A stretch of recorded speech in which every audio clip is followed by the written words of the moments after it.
Hello everyone, I know this is kind of weird, my room's a mess. I will be working at, well actually this isn't my room, this is my living room because I moved into an apartment anyhow. Big story short, Spectrus the Bear is still here, and we don't say big story short, we say long story short in English.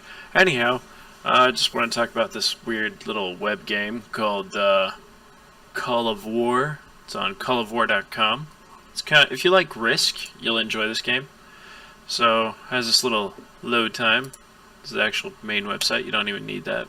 You're going in. First game, I was the Russian Empire. Just this little square over here. And well, yeah, I could do that if you want. Let's just take a look at the news. I was this. Now I am this. I am the European Union with Britain, but without Ireland and Poland and all the Balkan countries. My allies are this guy here, who was playing as the Caucasus, so he started in this little area, took over all of that, and this guy over here is North America, or the Northern United States. Anyhow, you can see our points difference here. But let's talk a bit more about the game. This specific game, because I know there are some that are a bit more historic than others, has you starting out in a kind of like a World War II setting. You start out with infantry. Let's look at the research tree over here. Start out with infantry, then you can research levels on that until you get mechanized infantry. You can research armor, including artillery, SPGs, self-propelled guns, anti-aircraft, and mechanized anti-air, heavy tanks, which is one of the main things I've been researching, I guess. Naval. I started doing a lot of naval research because I had a spot where if I got stuck, I wanted to be able to get out through naval warfare and so forth. I now have bombs, nuclear bombs. In order to research this, I need strategic bomber level 3. So I go here, let's click on strategic bomber and start researching, and it costs me this. Now resources come from the different places you own. For example, this place brings me oil over here, as you can see. And also the cash and what is this called? Actually, manpower. That makes sense. So different resources, they're all here: food, goods, manpower, metal, oil, rare materials, money, and premium gold you can use for speeding up construction and things like that. Now, you can build stuff by clicking on a province, clicking on construction, and going, oh, okay, I'm going to build these buildings, right? Not actually sure what good this does to me, except it uses up this. Okay. Alright, so you have all these different buildings. Your capital, obviously, is your capital building. Wherever you build it, it moves your capital there, and the closest places to your capital will have more happiness. Happiness is important because your places can actually rebel. Here it's called morale. Morale, happiness, same thing. When your morale is low, you are unhappy, and when you are unhappy, your morale is low. It goes together. Anyhow, so all of these different places are interconnected as well. And so when you move units, I'm going to show you that here in a sec, you can choose to move them once to this place here. As you see these lines, you can zoom and unzoom, it's pretty cool. Or you can send them across quite a ways. This one will actually be taking the sea. So there's embarking time and disembarking time. I don't know if you can see that here, disembarking in Malmö, which is a city in Sweden, at 3 in the morning. It's a real-time Risk game that you play with other players, and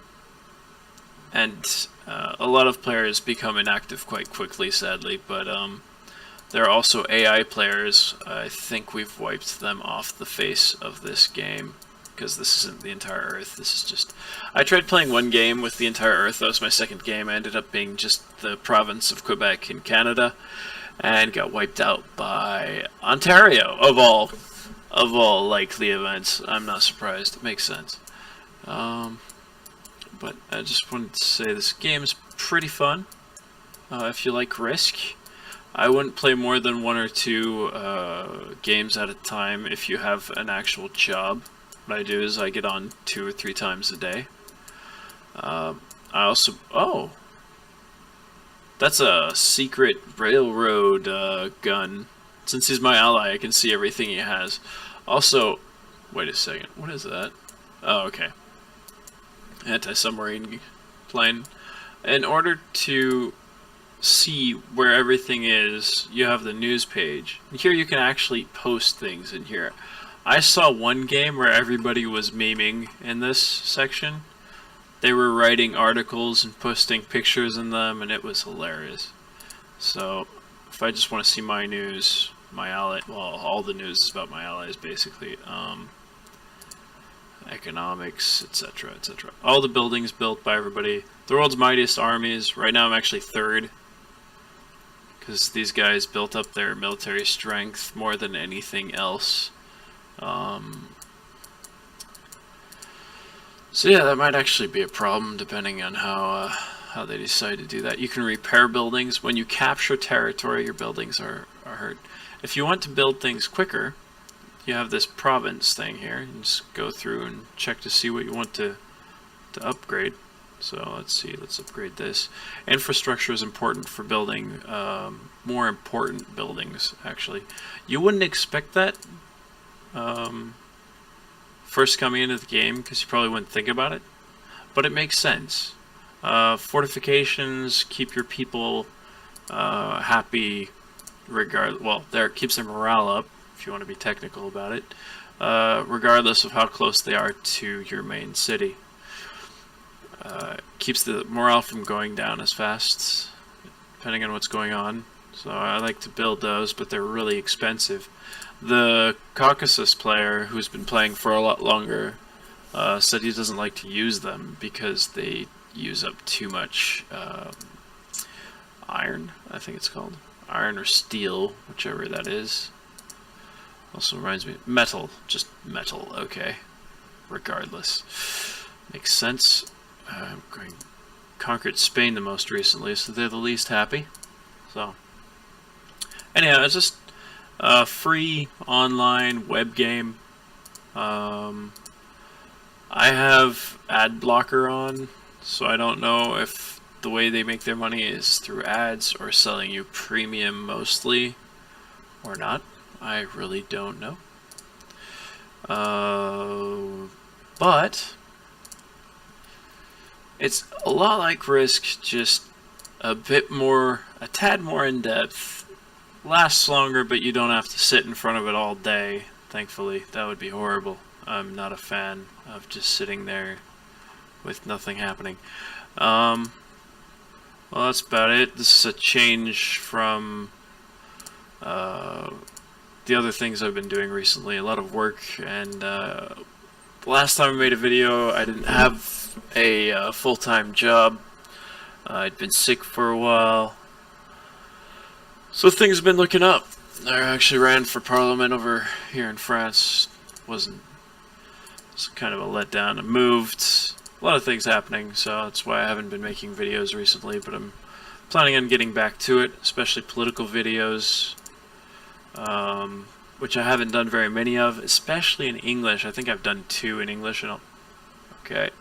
And then it offers you to get missing resources with premium, but if you don't want to go through that, you can just go through the market and buy it off of other players. Say, yeah, I'll just take that. I have so much money. I have over 1 million. I don't really care at this point. And I'm hoping, I'm not sure yet, but I'm hoping it's possible to win without the 3 of us going to war with each other. If we do go to war with each other, I'll probably go to war with North America here, because I was allied with the Caucasus first. Even though they haven't finished taking everything over, it's probably what I'd have to do. even though he kind of just finally understood what I was trying to tell him about joining the Alliance a bit ago. Not that long ago. Alright, well that's this game. Just write in the comments if you want me to check out any other online games, strategy games specifically. Today I was really missing strategy games. I've been playing a lot of Black Desert Online. So there you go. Have a good day, evening, whatever time it is for you, and enjoy. Bye.